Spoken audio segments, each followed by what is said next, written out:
Hello, everybody, and welcome to another episode of Blood on the Razor Wire TV, where we bring it to you real and we bring it to you raw.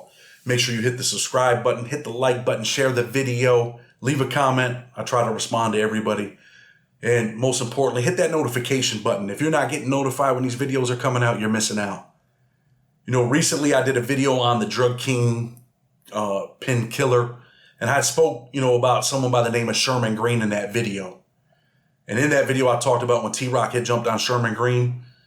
So I just want to clarify a couple things. This isn't a situation where T-Rock had jumped on Sherman Green and he beat him up and Sherman Green didn't fight back. None of that happened. I remembered it as them going to the law library. It might have been them going to church while we were at the Batavia Federal Detention Center, an immigration place. And the cops were there right away, man. T-Rock had swung on him while he was walking to the law library. I don't think Sherman had seen him. T-Rock had swung on him, and the cops were there. They broke the fight up. So just didn't want people to think that Sherman Green had got beat up and he didn't fight back. It wasn't that type of party. And for those of you that know Sherman or those that don't, man, the dude was a gangster in the street, man. I know he's out of jail now, and I hope that he's living his best life, man. I believe in that, man. I believe all people are redeemable, and I also believe that, people should be out here enjoying life after you spent so many years in prison. Man, freedom is something else. Some people had asked me to do a video on, the transportation process, what it's like. Is it frustrating? People had asked me, how long are you on the bus? So we could talk about that, man. Con Air, we can talk about what it's like to be put on a bus for hours upon hours. The thing that I hated most about being transferred was the strip frisk. Whenever you're going out on a transfer, they take you into the R&D department, and they take you in a room, and there's 7, 8, 9 other people standing there, and make you get butt ass naked, make you squat, cough, bend over, spread your ass cheeks. Like I've said before, it makes you mad enough to pluck a chicken with your teeth, and I mean that literally. So that transportation process is, something that you'll never be able to understand unless you've been through it. We can start with the bus ride. And pretty much every bus ride that I went on, and this doesn't make me a tough guy, I had an assault on staff. I had some assaults while I was in the county jail. In fact, I've been transferred out of every county jail where I'm from. But that's because I was young, stupid, facing a life sentence, didn't really care about much. So, when it came to fighting or anything like that, I didn't flinch. I just made it happen. So I was always black boxed. Those black boxes are menacing. They're just, they lock your wrist on the cuffs, then they take that black box and they sink it. And anybody that has read my book, you pretty much know what the black box is, right? I've been black boxed everywhere. No matter what security level I went to, man, they black boxed me. My first trip from Youngstown, Ohio, I don't believe I was black boxed there, but once I got to Atlanta, once I was in the federal prison system, they started black boxing me after that. Can't move your wrist. You can't, they give you these little bottles of water. You can't even drink the water. You got to try to bite the cap and put the bottle in your mouth and tip your head backwards. They give you one bologna sandwich back then, one cheese sandwich. It's almost impossible to eat that when you got a black box on. Not to mention the fact that you're wearing shackles that are biting into your back of your ankles. And it's a horrible process. Let's just say that. And Con Air, right? I'm sure you guys have all heard about Con Air and the feds. That's when they take you to like an airport and you're on this bus. They take you off the bus, they put you on these planes, and then they start flying you all over the place, all over the country. You could be from New York and end up in Texas. You could be from Texas and end up in a prison in Massachusetts. They don't care about your family. They don't care if you get visits. They don't care how far you are. Some people might be watching this and think, oh, well, the First Step Act said that, you could be within 500 miles of your home. You have to be, within 500 miles or whatever. But that's all nonsense too, because there's a stipulation in there. That stipulation is that, within 500 miles, as long as the BOP can justify putting you wherever. And sometimes they only got beds in Texas, or they can just simply put that on paper. So that's why you're from New York and they sent you to Texas. And for those of you that have read my book or haven't read my book, I talk about the transportation process right from the beginning of my book. I was in Youngstown, Ohio at a CCA, one of the worst places you could ever be, right? And I remember the cop coming to my door and he knocks on the door, tells me to get up. Really, I don't want to get up. And I talk about it in the book. Maybe we should read a little bit of it, right? There is no audio book for my book, so if you're getting this, man, you're one of the first people to hear it. The knock on the cell door did not wake me, but it scared me. Marks, pack up. You're leaving in half an hour. The inevitable is here. I am leaving this private prison holding center. I've been waiting for this moment for months. I'm heading to the real big house. I do not want to answer the correctional officer, so I keep my head on the pillow. Marks, you up? I got you, man. I got you. I'm up. I'll be back in 20 minutes. Be ready. I drag myself from beneath the thin gray white sheets. The blanket must have fallen to the floor in the restless night. I kick the blanket to the side and wipe the crust from the corners of my eyes. The cold water I splash on my face wakes me. The light comes on in the other residents of this cell. The mice scuttle for cover. I stare into the mirror at the face that always looks back at me. I watch tears, loneliness. I watch fear and desperation roll slowly down my face. My emotions are at a picnic. My face is the venue. I have finally come face to face with reality. I'm on my way to a real prison to begin serving my very real prison sentence. Cold water on my face again. I mouth the words, you're going to be all right no matter what. My reflection does no more than stare back. Before long, I'm led out to the R&D department, like a package being trussed for shipping. The only difference is my packaging is not a cardboard box, rather shackles, handcuffs, and chains. After enduring some lengthy mental and physical torture in what is called the U.S. Marshals Transportation Service, I'm taken from the private prison in Youngstown, Ohio, and thrown into a medieval place called USP Atlanta. The prison is located in the Atlanta, Georgia inner city. Many of the men I am now forced to coexist with in here seem to be creatures of violence. Angry men. Men who want to share their hatred with everyone they meet. I must go through this transportation process in order to get to my final destination. That far-off concrete jungle in the bluegrass state. Big Sandy. The real big house. Inez, Kentucky, here I come. I cannot wait for this trip to be over with, I think to myself. But perhaps I'm safer here, I mumble softly.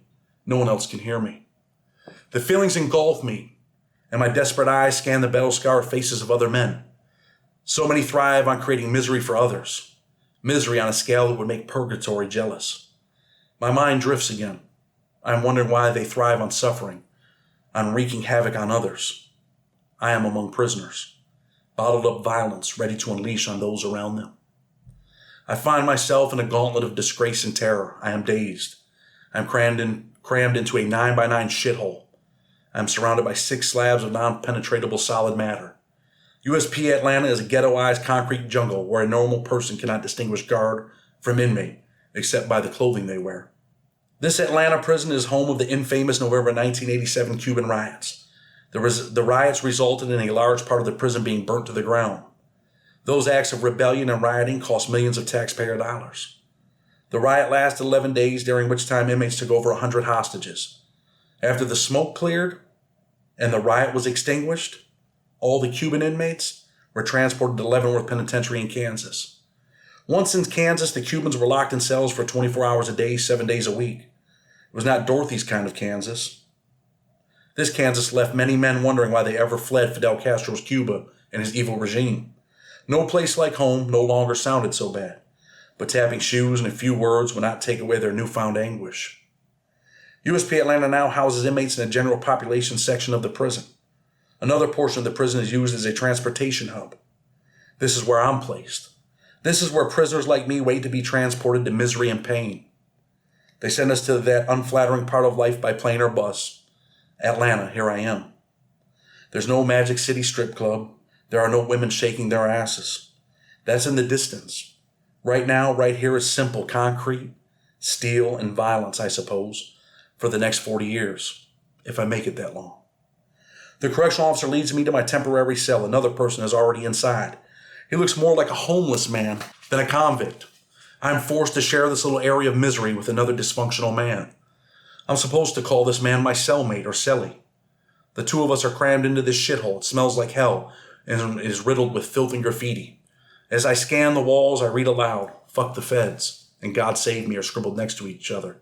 A sordid vulgarity. Hell of a contrast, I think. A small smile creeps in like a looming ghost. 2 different points of view from 2 different people. Perhaps the same person authored both. Sad, confused, angry, and desolate. I wish God or Jesus Christ would save me too. My cellmate engages me in conversation. I find myself wondering if there is such a thing as death by bad breath. I have to cover my nose and mouth with a rag that some call a shirt. My cellie talks to me through the gap in his mouth where his teeth once were before they fell victim to methamphetamine. There is no escaping the putrid stench that spills from his mouth with every word he utters. I think to myself that he must have eaten a dirty diaper for breakfast. That thought makes me chuckle momentarily, but the levity fades quickly. I smile to keep from crying. You know, that's one thing about the transportation process that a lot of people don't understand. Most people in federal prison go through Atlanta at some point during their bid. Atlanta is one of the worst places I've ever been. You know, there have been times where they housed people in a cell that was designed for 1 person, sometimes 2. They put 3 people in there. They had 3, 4 people in there at times, and people have been murdering themselves by their cellmates. When you go through Atlanta, like I talk about my cellie, about his breath, absolutely horrible. People have been on these trips for 3, 4, 5 days, no toothpaste, no toothbrush.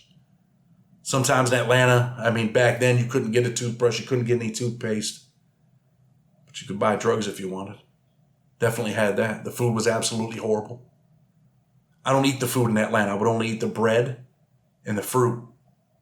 Because the first time I was ever in Atlanta, the first tray that I got, I opened it up, and I lied to you not. There had to be 10, 15 baby cockroaches came out of the tray. And from that point forward, I could never eat anything at that place. I ate the bread because it came in a plastic bag, and I would eat the oranges and bananas because they had peels on them. That transportation process is, like I said, something that you can never understand unless you've been through it. You know, I know you've probably heard stories about cops. The cops in Atlanta are absolutely horrible too. They're gangsters. They're tough guys. They'll beat the shit out of you, handcuff you. They could care less. So here we go. This is when I'm in Atlanta. I know my small prayer to get out of my concrete bunker with Diaper Breath John or Mike or whatever his name was had been answered. I thank God that he is not on the same trip as me. 3 days with him was almost unbearable. It was 2:00 a.m. when I heard the knock on the door. I was taken to another cell filled with about 60 other screaming, excited convicts. They are all like me, dressed in rags, waiting to be packaged and then transferred to our new homes. Home sweet home. Convicted murderers mixed in with white-collar criminals. Men with 4-year sentences in cages with those who have life sentences. Lions with zebras. Who cares? Just another day in the Federal Bureau of Prisons. Around 5 in the morning, we are separated, ushered into separate cells that resemble horse or cattle barns. Once in the stalls, we are strip searched. Our old rags are exchanged for paper fabric jumpsuits and foam smiley shoes. What better way to tell a prisoner that he's fucked than giving him foam shoes with a big smiley face on the front and have him walk across rocks? Maybe USP Big Sandy is not so bad after all. Next is the packaging process. Shackles are put on and cannot be put on over socks. The cold metal bites into your skin and pinches your Achilles tendon. Each step is almost unbearable pain. I move to the next officer where my hands are cuffed in front of me. A menacing black box slides over my cuffs. Then a waist chain is wrapped around me that the handcuffs are fastened to. The black box has cut off my circulation. I notice only a few men with black boxes on their cuffs. The pain coupled with this observation prompts me to ask the officer why I have a black box. Officer, what's up with the black box? This shit's too tight. The officer snarls something unintelligible in his southern drawl. Tobacco juice spills over his brown-stained lower lip. Why'd you put this black box on me? The shit's too tight, man. I say as respectfully as I can under the circumstances. Shut the fuck up and get on the bus, you dumb son of a bitch. He leaves out the of as he degrades me. I smile sarcastically. I know deep inside that it's simply my circumstances that allows this officer to talk to me like this. In another life, if he ever talked to me like that, it would be the last time he did. You think it's something funny, son? Not at all. Your house, your rules, I reply. Good, follow them and get on the bus, you dumb son of a bitch. I find my seat. I ask myself if I can handle this 10-hour torture ride through the hills and mountains. As the bus pulls out of the prison, the sun rises over this dark place. The small hills turn pink. Birds welcome the morning with sweet songs of happiness. The beautiful scenery outside the bus window is contaminated by my circumstances. The beautiful red hills of Georgia that Dr. King spoke about look like shitholes from the dirty prison bus windows. Slipping into an alternative mental state is the only place I might find some much-needed relief. Perhaps death would be more inviting. Maybe death is waiting for me at United States Penitentiary Big Sandy. Who knows? I must transform myself. I must become a beast in order to survive what awaits in this federal prison system. I am an alpha male, and I take this situation as a true challenge to the total mental breakdown. I imagine this whole thing will be a piece of cake. That thought is temporary. 2 hours into this trip, and I realize how truly wrong I am. Dragging myself from this non-physical realm into a realm that seems like anything is possible is not easy. My vision must be clear and not clouded by the non-truths that always seem to be bombarding the mind. Sitting in my seat, I begin to wonder how much pressure I can humanly take before it destroys the one thing that keeps my mind in check. Up ahead is the doom that everyone dreads, wishing that it were not part of their lives. Mexicans are yelling profanity in Spanish and broken English. Another notch in the structure of my distorted mental being. My mental defenses kick in, and I find myself imagining butterflies, good times, fields of dreams. A naked woman before me, Monica Mayhem, or some name like that. Porn star or not, for this brief moment, she is all mine. Mine alone. My mind pulls her close to me, and as our lips get ready to meet, my forefinger on her chin, my thoughts are interrupted. Miss Mayhem disappears like a Chris Angel act. Fuck, I scream inside. I wish I could have her back. Hey, amigo, what's happening? A toothless Mexican in his 50s stares at me with a broken grin. I'm good, my man, I respond with anger in my voice, so he gets that I'm not really looking for conversation. I drag myself forward towards a destiny that no man should have to endure in 20 lifetimes, let alone one. For me and the rest of us on this bus, we have no choice. Although some of us may have chosen the life we now have, some of us had no choice but to play the cards we were dealt. For many, the game was over before it ever began. Onward we cruise. In time, 2 black inmates begin to taunt the black correctional officers transporting us.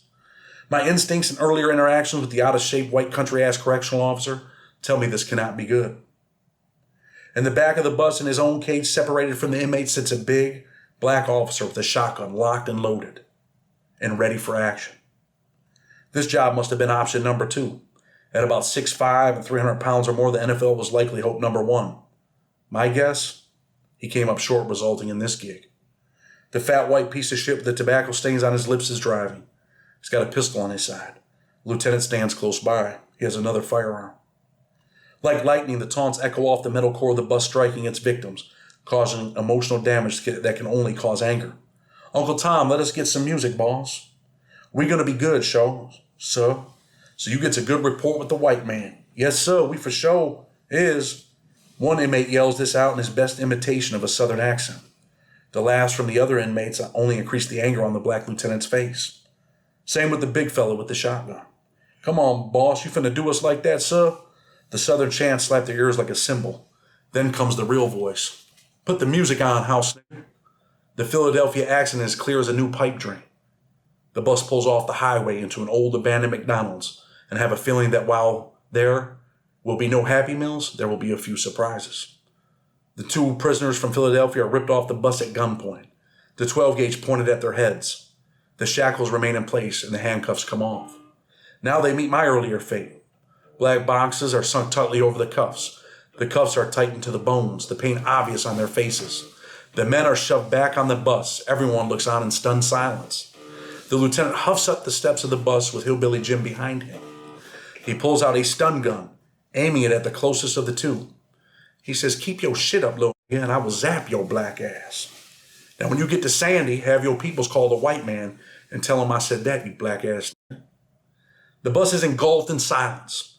We work our way back to the highway, sailing closer to our destination of horrors. After a short time, the bus is alive again. The Mexican inmates start yelling back and forth to one another.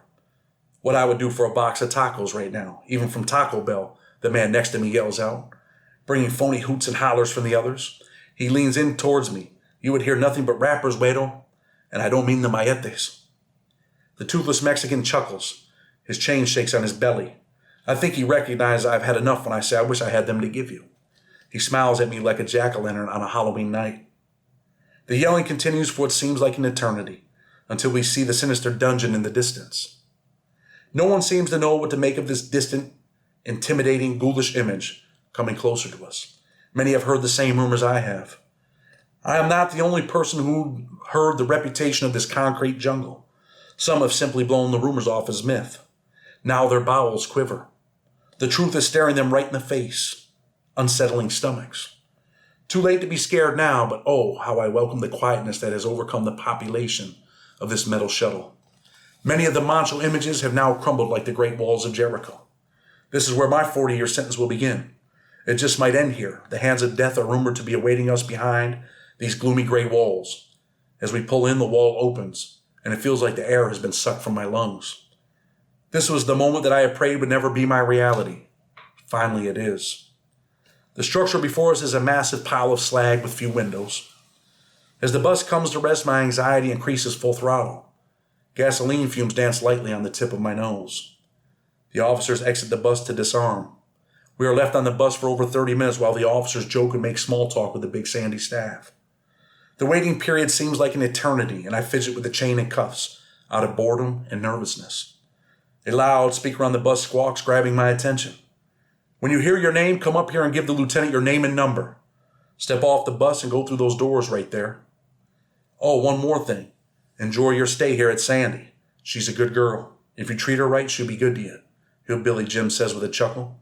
I think he stole those last words from Reba McEntire's song Fancy. The names are called out in alphabetical order, 2 at a time.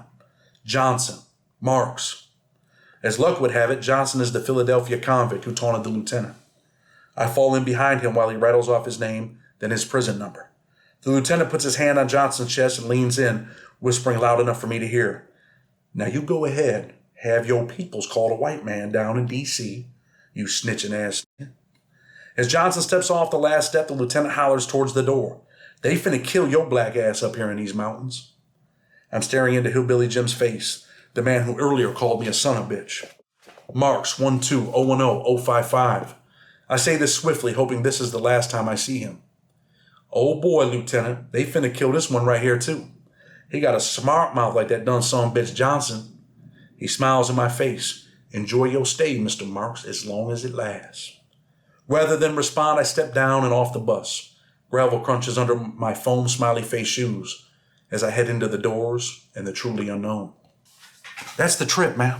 That's what the bus ride's like. And that stuff really happened. They really took them dudes off that bus at gunpoint. And in my mind, I'm thinking, wow, this is the most unprofessional shit ever. Are these dudes really hoping that these dudes try to make a move so they could kill them right here in front of all of us? Pretty crazy, right? That was a real thought. And if you don't know what it's like to be handcuffed with a black box and shackles on your feet, and you're getting ready to go to what is probably the most dangerous prison in the country, at least federal prison, if not the most dangerous out of all prisons, then I don't even know what to tell you, man.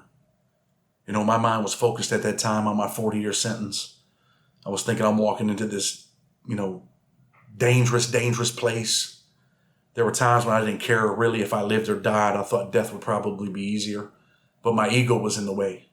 I knew I had to go in here and be a tough guy. I had to go in here and be, a dude that didn't care, man.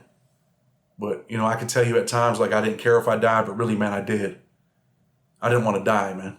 I didn't want to die a violent death in prison. So I knew I had to go in there, man, and just, become whatever my environment made me become.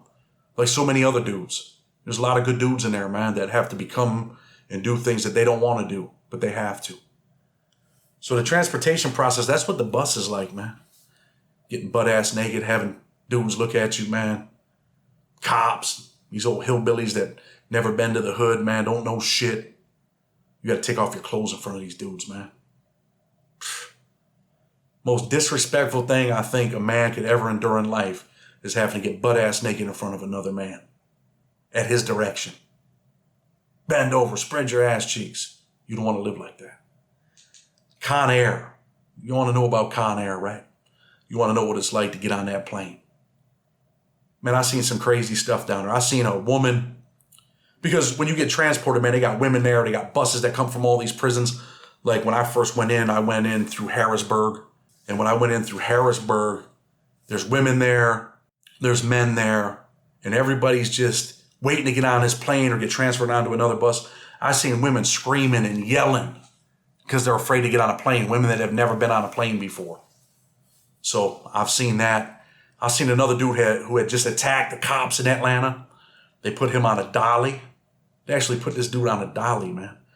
And they carried him up the steps. And they put him in the back of the bus. And then they put this like mask on him so he couldn't spit on no one. And you get on them trips, man, with some dangerous people. I remember I was actually being transported. I had won a hearing in my case, man. And I was being on my appeal. And I went back to court right after Osama bin Laden had got killed that morning. And they had 2 other vans, man, with cops loaded with AR-15s. There had to be 20, 30 cops on this one bus ride. And I'm thinking, damn, that must be someone important. It didn't dawn on me that, I had just heard on the radio that night that Osama bin Laden had been killed. So it's crazy, man. Crazy, crazy, crazy thing. And this is the other thing. When you get on that plane, man, I'm telling you, sometimes you're on these trips, man, for 3, 4, 5 days, a week, 2 weeks. You're starving, man. You're dying to get to a prison to order commissary and make something to eat because you're eating bologna and cheese sandwiches every day. Like I said, most people go through Atlanta. The other place that people go through is Oklahoma. You get to Oklahoma, man, it's a little bit better. They put you in whatever cell they want to put you in. Some dudes, refuse to go in certain cells, with other races, things like that. But Oklahoma could be a dangerous place too. But my experience is I've seen some bad shit in Oklahoma. I've seen these white dudes just demolish this old man. He was probably about 65, 70 years old. They found out that he was a child molester. And I'm talking about, man, they bounced this dude. Old man, they bounced his head off the bed, split his eye open. And at that time, I think I was coming down from a USP and going to a medium. And I'm like, damn, I don't want to get involved in this, it's white business and all of that stuff. But I'm definitely falling all the way back. And these dudes, man, like, they demolished this old man. And, some people, rightfully so, right? Raping kids, man. Like, this dude was literally raping kids, I think, in California. So, Oklahoma, the food is okay there.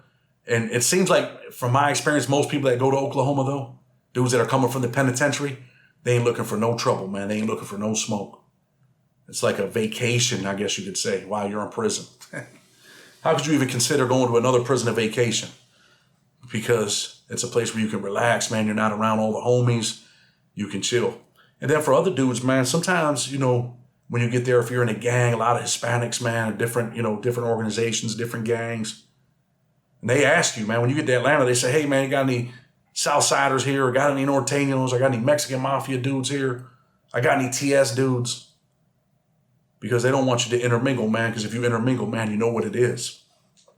But let me tell you the worst part about Oklahoma, man. The worst part about Oklahoma is they put you in these cells. And anybody that's watching this video and you've been there, man, comment on it. They put you in these cells with all kinds of people, man. You're in these cells with all kinds of folks. I'm talking about 100 people, 200 people. Everyone's screaming, everyone's yelling. You're in there, you're filling out the paperwork. And this process takes hours, man. You might get to Oklahoma at 3 o'clock and not make it to the unit until 9, 10, 11 o'clock at night. People are screaming, people are yelling. There's one toilet. Let me tell you something, man. And dudes, man, I know dudes seen this, man. There's always somebody that sits down and takes a shit in there. Vicious, man. This is a toilet that people have been spitting on all day. And sometimes, man, if you got to go, I guess you got to go. Me, I try not to use the bathroom on any trip. I don't think I've ever used the bathroom in Oklahoma inside that big cell, ever. I might have took a piss, but I definitely ain't taking a shit. I'd probably rather shit on myself, as crazy as that sounds, right? But yeah, man, that transportation process, man, it's a process that just makes you feel depressed, man. For me, man, you feel depressed, you feel lonely. Your mind's not occupied. Your mind's on, damn, man, I'm getting transferred. I'm going to this new prison. I'm walking into a new unit within a few days or a few weeks, and everybody's staring at you when you walk in there. You don't have your property for a week or two. It's just rough experience, man. It's not a place I want to see you at. Care about you and I don't even know you. I want to see you change your life, man. Get on the right track. Until tomorrow, man. Blood on the razor wire. We're out.